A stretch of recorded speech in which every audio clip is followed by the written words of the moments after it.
Hey guys, welcome back with me again in this channel. On today's tutorial, I'm going to show you how you can make your images looks more lifelike by using this new feature on Canva.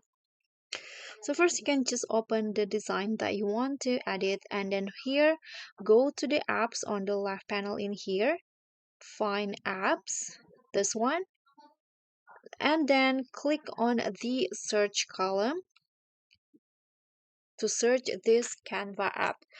Type in tilt as the keyword, enter. Then here you'll find this Skew Image app. So click on these apps. So by using this Skew Image apps, you can adjust the tilt angle of your image in Canva, both horizontally or vertically. So let's click on open to open the app. So there are two options that you can do. You can upload an image, or you can select one in your design to skew an image. So I'm going to select this, and this skew image will be detect the image. So in here you can adjust the degrees. You can adjust the horizontal degrees or the vertical degrees.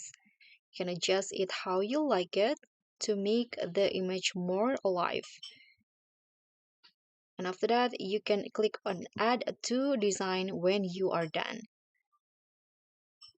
So guys, that's all from me. Thank you so much for watching. Don't forget to like, comment, and subscribe. Also click on the thanks.